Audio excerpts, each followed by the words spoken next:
When I was 12 years old, I became a Jack Nicholson superfan. This happened almost overnight on an evening in February 1997 when I first saw The Shining. Here's Johnny!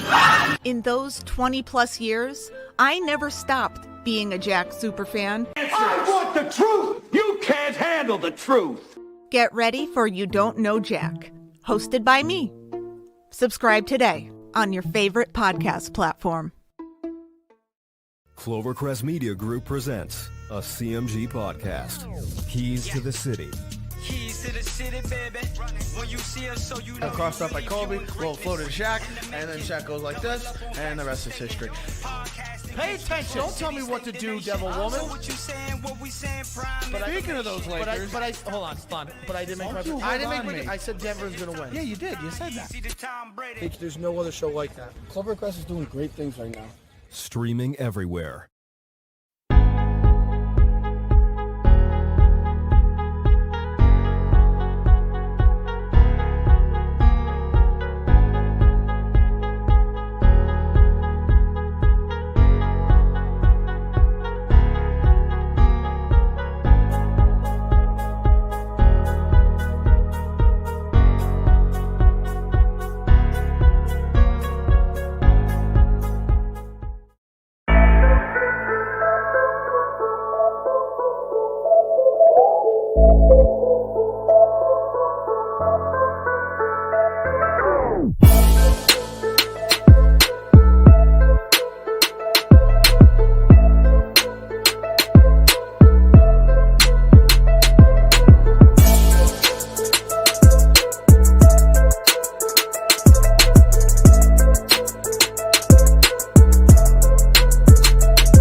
Hello, everyone, and welcome to the Hard Hitting Wrestling Show. I'm your host, Ovi Muniz, with my son, Jovi.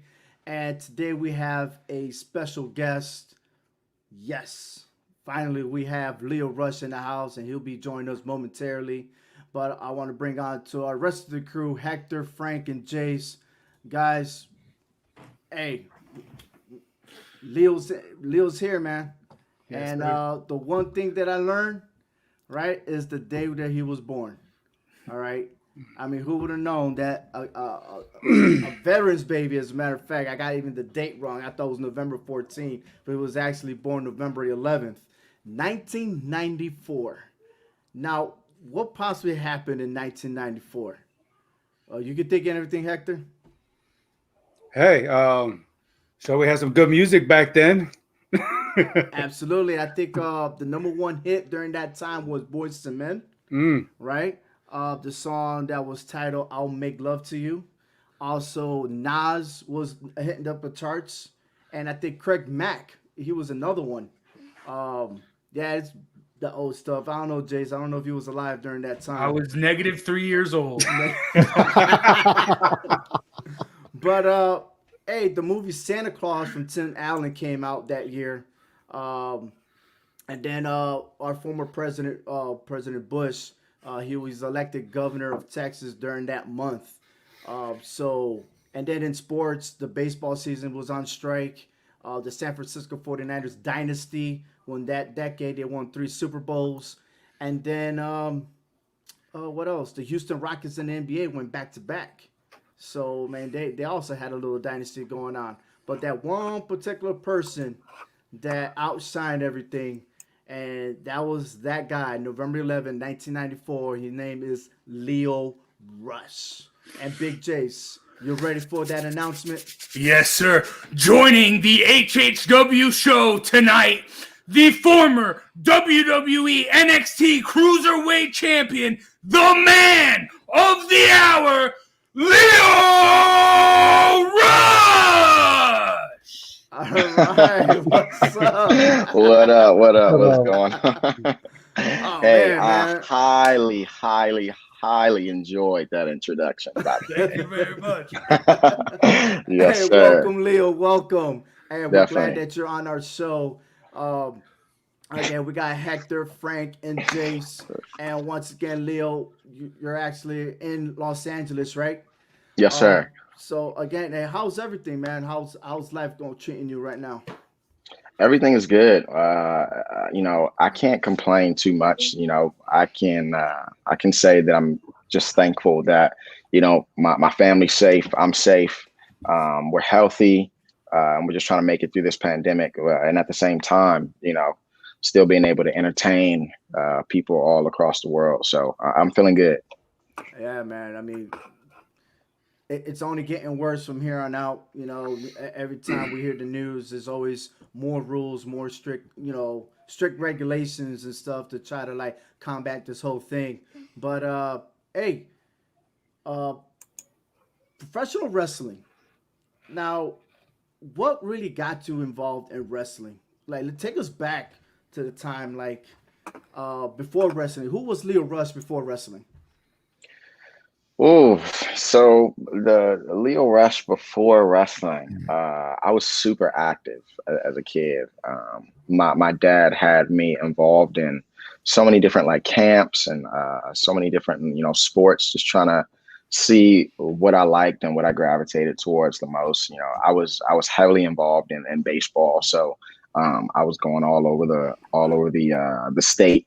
I wasn't traveling the world yet, but I was all across the state and going to different like baseball camps and summer leagues and stuff like that. So, it was a pretty active childhood for me. On top of traveling with my parents, because my parents are gospel singers, and I had four sisters, so I was entertaining them. So it was pretty busy. So baseball. What was your favorite position? Favorite position? I played every position except for catcher, but catcher and first base. But my favorite position, I would say, was third base. I love playing either third base or shortstop. And then if I got too tired, I would like to go out in the outfield because at that Right field, right at field. at that age, kids weren't hitting it on the outfield at that age. So I was chilling. I remember those. I played outfield, and if you wasn't at left field or center field playing close to second base, you wasn't getting that much action, especially in right field, man. But, Yeah. you also mentioned your parents were gospel singers. Is that something that got you more heavily on music, pursue music career? Um, I would definitely say it's made me familiar with the music industry. I wouldn't say that it necessarily like inspired me to do music because, I didn't start doing music until I was, in my 20s. I think having parents that were in the music industry and were so active and had a little bit of success within the gospel industry, it definitely got me familiar with how the business works and what you need to do and how to record music and stuff like that. So, Yeah, I mean, you are a musician as well as a wrestler. Who are the biggest influences for you in the music industry? Like who do you listen to? Who's on your phone, and who are you jamming out to while you're in the gym right now? yeah, I I'm not gonna say I don't like this question because I do. I just don't. I can never pinpoint like a specific person or like a specific genre. Like I like listening to all kinds of music. When I'm working out, I just cut on, Billboard's top 100 in the US or like top 100 in the UK. I just like listening to what other people are listening to. And I like trying to understand or feel why they are listening to this specific song, if that makes sense. So I don't know, when I'm, just driving in a car, I like listening to some R&B or some pop music, or when I'm like working out, I like listening to like trap music or like heavy metal. Like my tastes are like all over the place. Okay. Hey, you got to be diverse, right? Yeah. So with that, and you say you're playing all these sports, so now what was that ticket of you trying to get into wrestling? Well, I discovered wrestling when I was about 6 years old, but I didn't want to be a wrestler. Like I didn't say to myself at 6, I want to be a wrestler. I just enjoyed it. I just enjoyed watching wrestling when I was that young. I don't know what it was exactly, but when I turned about 10 or 12, the more I started watching wrestling, I was like, man, I think I want to like do this. Obviously, I didn't know how. I didn't know where to go or anything like that. But over time, I just kept saying that to myself. I want to be a wrestler. I want to be a wrestler. And then I discovered amateur wrestling in high school. And I did a little bit of like research and just saw who was an amateur wrestler in high school. And I saw guys like, like Kurt Angle, and I saw guys like Brock Lesnar and Shelton Benjamin, and like some of the greats that you see now. So I was like, why not? Let's give it a shot. And so I became a amateur wrestler, and I kind of became a All-American by accident. and there's no accidents, man. You got the talent. It wasn't my intentions. Like I just wanted that. I just wanted that background. I wanted to be able to say I was an amateur wrestler, like my favorites, like growing up. And then when I graduated high school, I found that there was a pro wrestling school in my state of Maryland, and I did not hesitate to sign up. Okay. Justin Del Rio is commented saying that he met you at the Northeast Wrestling Show in 2017. You wrestled Flip Gordon. Great match. Great to see you on here. Yes, sir. Flip Gordon in 2017 Northeast Wrestling Show. Oh yeah, I do remember that. I remember when I was wrestling Flip a few different times. Once in Maryland for MCW, one time in Northeast Wrestling, and then I wrestled him in like a 4-way in Rhode Island. But I appreciate you, man. Thanks for the love. Thank you for reminding me that, because God knows I don't really remember too much of my earlier days in wrestling. Boy. You trying to say you got concussions, man? You don't remember? too many, bro. I'm not lying. I've had concussions before, so yeah. Oh man, Hector, go ahead, man.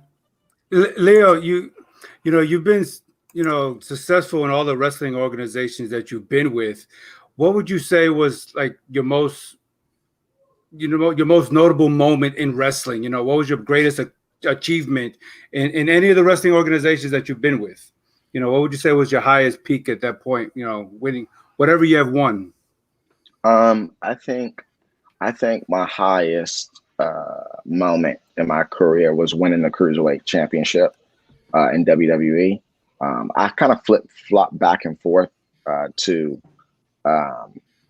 debuting on Raw and winning the championship. But I feel like a lot of people can debut on Raw. A lot of people have debuted on Raw. Not that many people have been a champion in WWE though. And I feel like that is something that I can forever, talk about. That's something that I can forever be proud of and hold dear to me, and get a replica belt and show my kids like one day, like Daddy won this. So like I feel like that's cool. That's a lot cooler than just sitting them down in front of a TV and watching clips on YouTube. Like they can physically, see something that I've accomplished, and I think that's really cool. Leo, I gotta thank you here for a second. You brought up your debut on Raw. Me and my brother bonded a lot over the past couple years with wrestling, and you coming on Raw and you doing all your flips and stuff as that manager for Bobby Lashley. That was the one moment where my brother like sat down and watched wrestling with me. He always say, this dude, his evasiveness is crazy. No one is as speedy and quick as this guy. So I want to thank you for that, because honestly, you brought me and my brother a lot closer just seeing you. Hey man, and when you say stuff like that, and I normally don't, I normally don't say this, but when I hear stuff like that, when I hear stories about, people watching me on TV for WWE, and I hear, what I've done for people's lives, and the joy that I brought into people's lives, and I get asked the question, would you ever go back to WWE? In my head, I'm saying no, because of what I have gone through personally. But when I hear stories like that, in my heart, it's like, man, maybe one day I might go back to WWE, because I want to continue to, create moments like that for other people, Yeah, and sticking with WWE, I know you were released during this whole COVID outbreak and stuff like that. So what was that process like? And how were you able to like overcome that? Because I'm sure you probably had to feel a little down on yourself during that time. Yeah, that was I was kind of stuck. I was stuck for a long time. I was stuck for weeks, possibly, months, just because, not only did I get released from my dream job so unexpectedly, but I got released during a time like COVID, which was already bad on its own. I was lost. I didn't know what was next for me. I didn't know how I was going to make money. I didn't know how I was going to be able to provide for my family. So that was rough. I always say that my wife kind of saved me in a way, because if I was just by myself and I was going through something like that, who knows obviously I'm not trying to, create any controversy or say, anything too depressing, but, my wife has stuck with me through some of the worst times that I've had, and not only in life, but like in WWE. And, I think she was the biggest support system that I had, and she helped me get through that. She would tell me every day that, I'm going to land on my feet. Like I'm always getting into something else, and whatever I do, like I always end up somehow, making it work and making it my own, and becoming successful in it. So she kept me motivated, and I'm grateful for that. All right, and how has wrestling been since the release and in this COVID time? Like, are you able to go across states, or do you have to like quarantine before you travel, or are you just right now just wrestling basically all in California? I've been going to a few different states, and only a few states are even allowing these wrestling shows to happen. We had that one show in Indianapolis. I'm in Indiana. I also do shows in New Jersey, in the New Jersey area for GCW. And then obviously Florida is one of those states where they're allowing wrestling events to happen. So, I've been a few places here and there, but the closer that it gets to my wife's due date, because like I mentioned before, she's currently pregnant.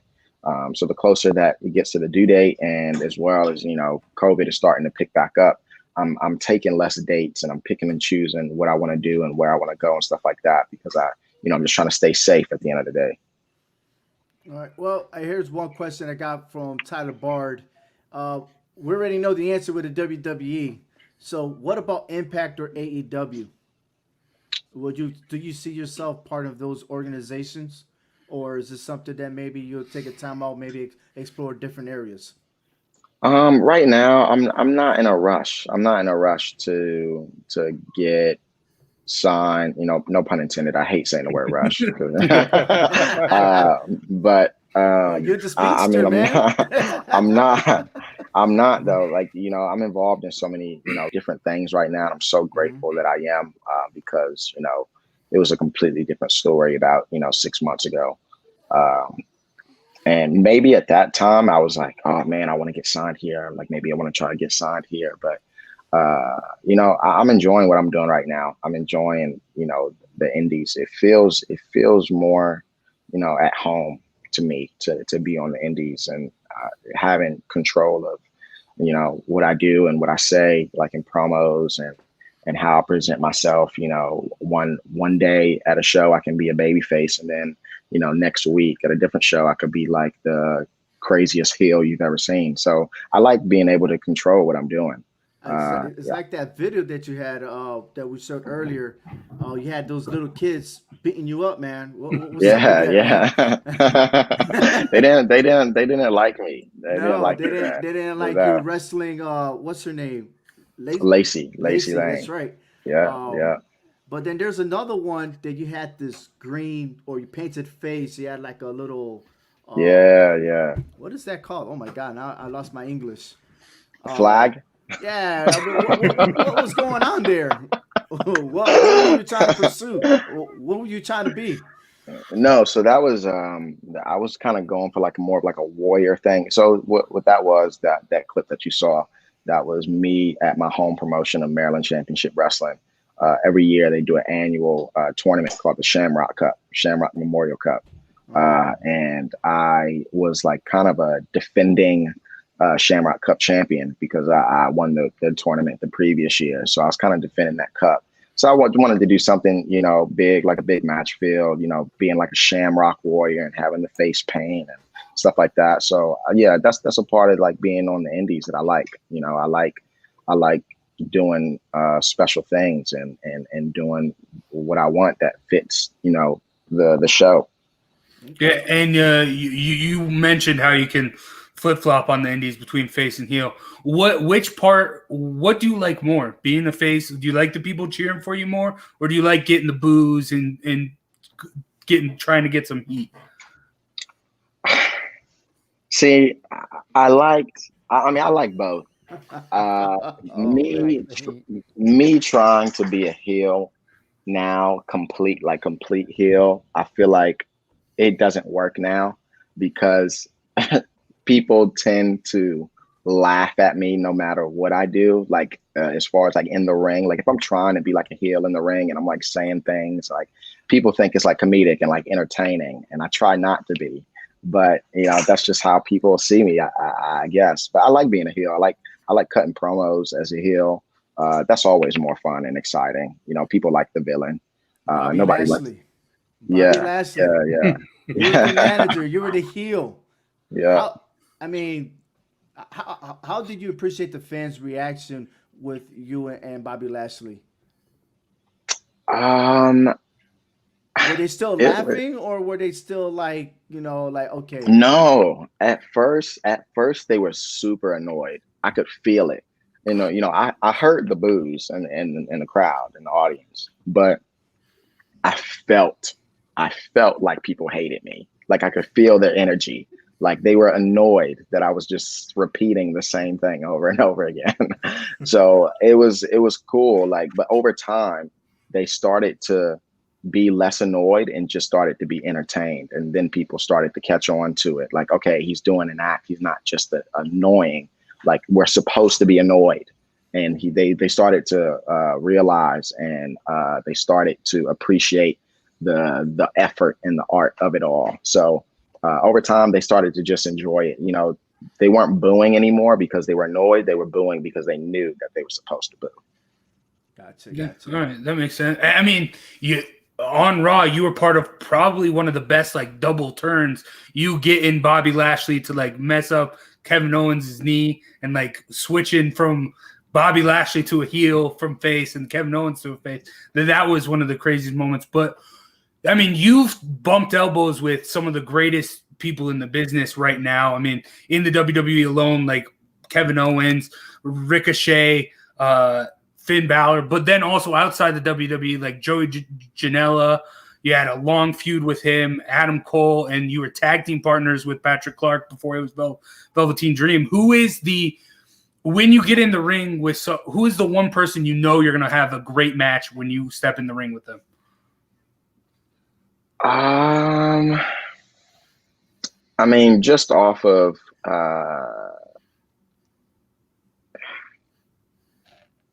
I think there's only one person that I've been in the ring with so many times where I know, like, no matter what we do, if we end up botching something in the beginning of the match or in the middle of the match, or if something didn't go as planned or whatever, like people aren't going to care. And I feel like I always have that feeling with Joey Janela. It doesn't matter what we do. I think people just, we have a story, with the both of us that has lasted, years. So I feel like when it gets to that point, it just feels good. It feels like you've already accomplished something before you even step foot in the ring. But I mean, then this is not like this is not, how do I want to word this? Complimentary of myself, but I personally feel like I can have a good match with anybody, just because I've created a move set for myself that doesn't rely on somebody else. A lot of my things have to do with my movements and me evading and me doing the cool stuff while that person just stands there. So I feel like I can personally have a good match with anybody. I try not to rely too much on other people to make a good match for me. Understandable. To carry more on that particular topic, SCW, the wrestling channel, tweeted. He said he was been a big fan of yours, especially during Ring of Honors, and he wanted to know, what are some of your favorite moments working at Ring of Honor Wrestling? I think this is my favorite moments. In that moment was, I mean, man, all of the matches that I had were matches where I didn't even think that I would have those kind of matches, like, ever. Well, I wouldn't say ever, but just anytime soon. As soon as I got signed to Ring of Honor, I was in some of, like, the biggest matches you can think of. I was in the ring with the Young Bucks. I was in the ring with Jay Lethal and, like, the Briscoes and Kushida, and it was overwhelming. But at the same time, I was, like, thinking about it, and I'm like, man, I'm so thankful and grateful for this opportunity, because here I am, a 19-year-old wrestling the best wrestlers in the world, and I'm only less than 2 years into the business. So I was super grateful for that. But those were my favorite times in the moment. I think looking back on it, it's so cool that I was able to do as much stuff as I did with Jay White when he was in Ring of Honor, just to see where he is now. And I'll message him every once in a while and just say, man, like, I'm so happy for you, because, he was coming over, from Japan as a young boy, and got handed the opportunity in Ring of Honor to succeed, and he took that, brought it back to Japan, and now he's like one of the biggest people there. So I'm super happy for him, super proud of him, and hopefully we'll be able to cross paths again in the future. Cool. And now we've talked about all the different people you have wrestled with. Who is the one person that you haven't and you've always wished you wanted to step in the ring against? On the indies? Anywhere. Or just anywhere? It kind of makes me a little sad thinking about it, but I really wish that I were able to get in the ring with Rey Mysterio when I was there. That was one match that I was looking forward to so much, and I'm so jealous looking at him and Dominic on TV right now. I'll look at clips like on the internet and on Twitter and stuff, and I'm like, man, I was literally at the show. I was there at SummerSlam in the crowd when that ladder match happened between Ray and Eddie, and Dominic was in the crowd too. That was in DC, I remember. And it's so crazy to just see him, you know, wrestling in the ring now. I'm like, man, that would have been cool to either like work Dominic or work Ray. That's awesome. And is Ray someone that you looked up to growing up? Oh, for sure, for sure. He was the only person who looked like me, you know, and it was cool to see. It was cool to see somebody of that stature, you know, get so much love and praise and so much success. And he was always built to, you know, although he was the underdog, he was, you know, he was the person to beat because you knew that he was cool and he was quick and he was evasive and stuff like that. So super, you know, huge inspiration for me in wrestling. Frank, you being so quiet, man. What's up? You starstruck or what, man? Hey, listen, Jake has all the good questions. He's been asking questions. He takes my questions. What can I do? You know? You can say, hey, Leo, my name is Frank, man. I got all the stats, man. And I get kicked off the show every once in a while. So, man, you know. I can still kick you out. There you go. He's jealous. We do this all the time, Leo, man. Don't worry. He always says something and we got to boot him out. But nah, I'm back. But hey, listen. Look, we've been following you, and of course, you know, we're WWE fans. So, when you went and you separated, you went NXT. We still wish that you won the cruiserweight championship again. I mean, we thought that you got robbed. You know, especially what's his name? El Hispano what's his name? Oh man, now I forgot his name. Who lost it to Angel Garza? Angel Garza, yeah. That match, you guys had all kinds of moves in that match. Yeah. And I thought that for once you was gonna take that from him. But it didn't happen, man. Didn't happen. Yeah, dude. But listen, you did so well in wrestling, but you also have another career, and that is music. You have a passion music. Tell us more about it. I know we covered it a little bit earlier, but now we want to knee deep. What's going on with this music stuff with you? Yeah, man. You know, I've been, like I said, I've been so busy lately with just different things. It's just a lot of different things right now, and I haven't been able to get fully back into the music like I wanted to initially. But I do have a new single out called "Do You Remember?" I just put that out a couple of weeks ago.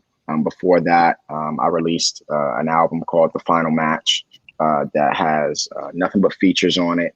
We got some cool people on there, a lot of people that, you know, some people might be familiar with, like Josiah Williams from Wrestling Flow. And then I had another album before that, which, you know, consisted of me doing all tracks of me singing, you know, a side of me that nobody was really expecting. You know, normally you hear, you know, wrestlers kind of trying to transition into the music industry, but they're just being rappers.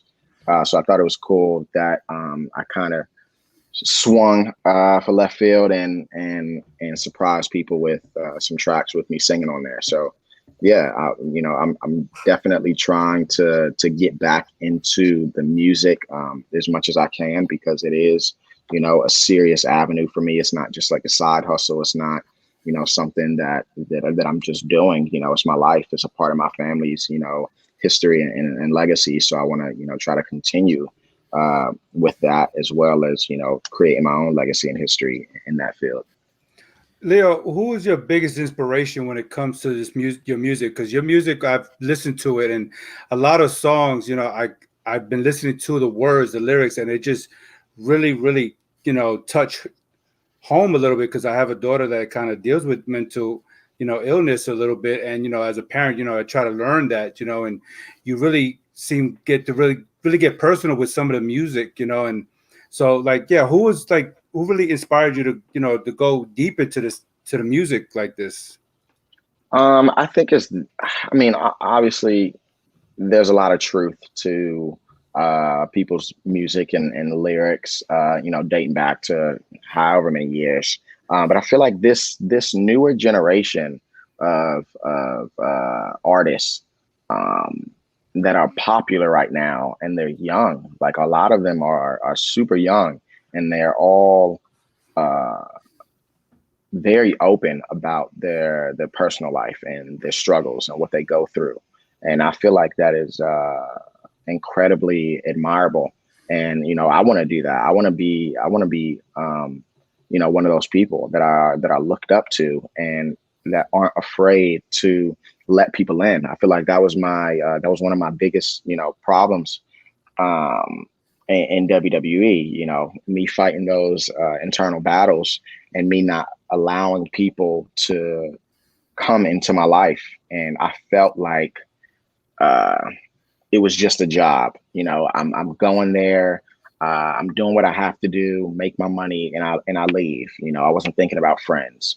But when you have a schedule like that and you're constantly around these people, in a sense, you kind of have to let them in, because in a way, these people are your family.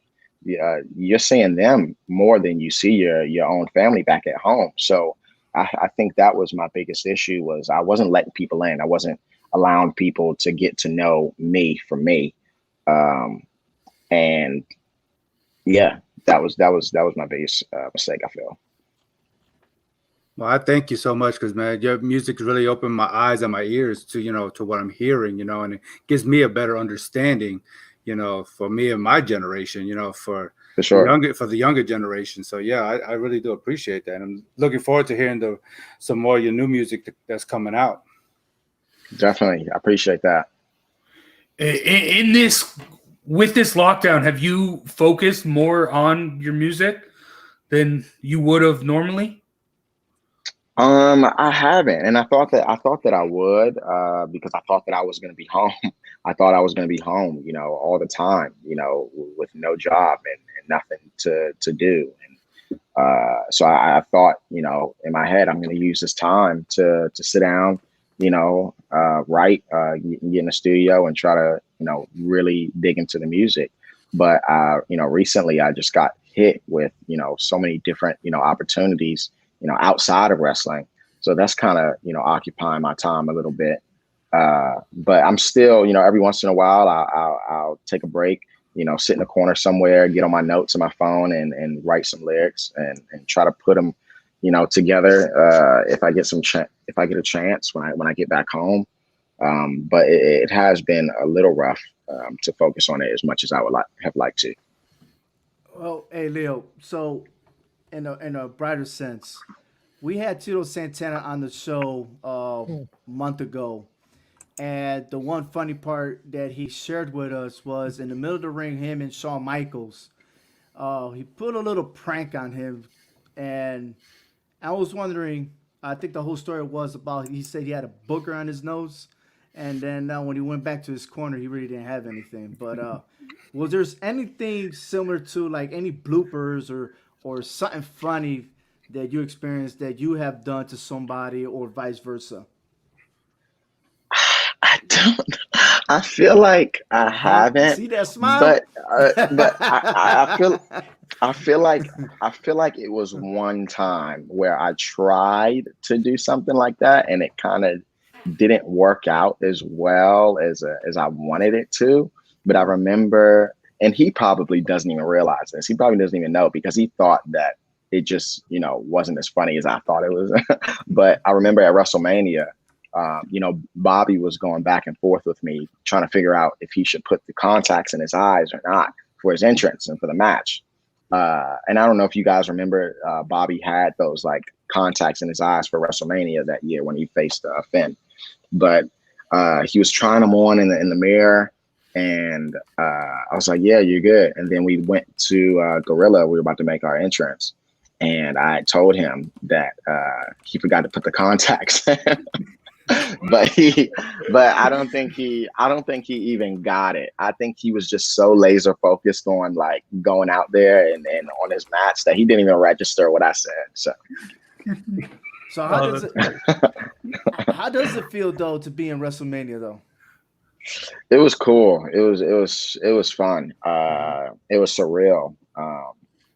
And in a way, I felt like I was at home because, although I'm not from New York, a lot of my earlier days in my independent, career, I was in New York all the time.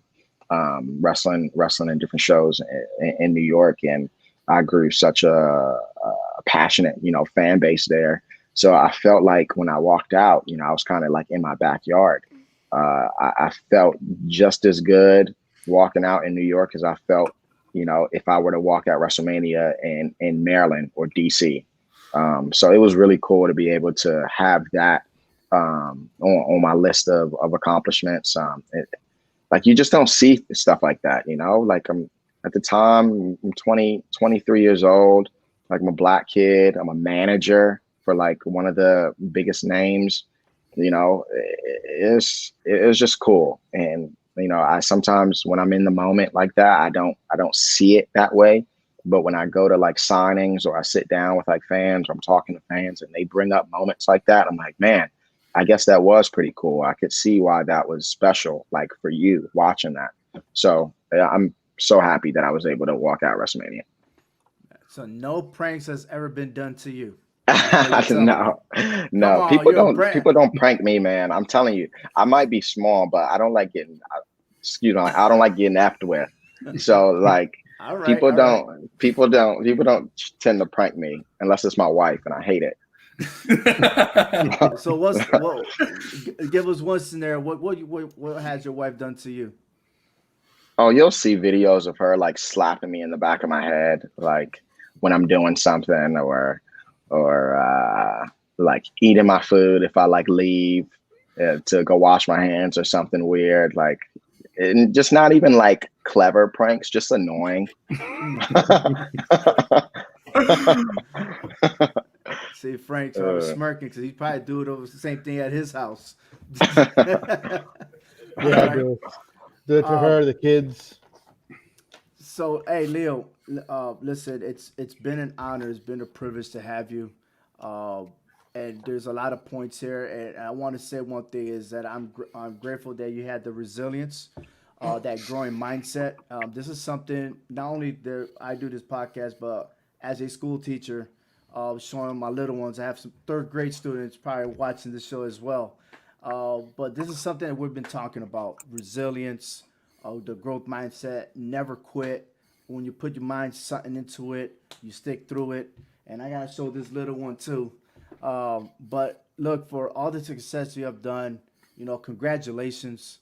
And I hope that bigger and better things happen to you. I mean, who knows, man? Maybe one day you'll be an actor, man. Because hey, look, John Cena's done it. The Rock's done it. You ever thought of yourself being an actor? Yeah. Funny thing, I'm actually I'm gonna be in my first film coming up soon. For the Legend of the White Dragon. It's a Power Rangers movie. I don't know if you guys have seen news on that at all. Look at But that breaking news on the HHWShow. yeah. So I'll be a part of that film, being produced by Bat and the Sun, which is a production company out here in LA. So I'm super excited for that. Are you one of the Power Rangers? So I don't know. I'm not entirely sure. The film has been cast in full, and they are still in the process of who's going to be who and stuff like that. If I'm not mistaken, I think that they already have their Rangers set in stone. But I've seen the pilot. And there's a lot of villains in this, so hey, maybe I'll be a little heel. Yeah, be a bad guy. That dude with the flag, he's coming on the show. But hey, man, if you're not a Power Ranger, you would have been a good one, man. With all that maneuvers that you have, I mean, the flips and stuff, stunts. that'd be awesome. Absolutely. Hey, we'll see. Well, hey, best of luck to you. Thank you. But there's something else that we do. We want you to have the last word. And don't go away. But to end the show, we like to do this. You're a special guest. Any last words that you want to tell everyone that's listening in right now? Yeah. I just want to say thank you so much for tuning in. This journey, this year, has been incredibly difficult for not only myself, but for so many people, dealing with the same thing. without you, I wouldn't be in the position that I am in today. I know a lot of other people are currently going through some of the hardest times, and I just want to say thank you for allowing me to still provide, entertainment for you guys in these difficult times. Stay strong, try to stay safe, stay healthy. And again, thank you for all the love and support. I'm going to do everything in my power to be the role model or the inspiration that you guys need in order to move forward and continue to do what you've been doing, which is supporting in these times like this. Thank you so much. And thank you, Lio, once again. Lio Rush, everybody, former NXT Cruiserweight champion, and he's going to the movie screens. I love it. So for everybody, we'll be back in January with our new season to the road of the Royal Rumble. So once again, you're listening to the Hard Hitting Wrestling Show. Thank you, Lio. Thank you. Visit the HHWShow.com sportscast where you can find all the news, rumors, updates, and predictions from the Hard Hitting Wrestling Show, all 4 downs, join about the G-Men, and keys to the city. If you ever want to do a podcast, this is the place to do it. Starting at $15 a month, you can get unlimited hosting at $50 a month for the full package. Visit CloverCrestMedia.com for more information. A big thank you to the StreamYard for their fine streaming service. On behalf of HHW crew, I am Ovi Muniz. Thank you for listening to the Hard Hitting Wrestling Show.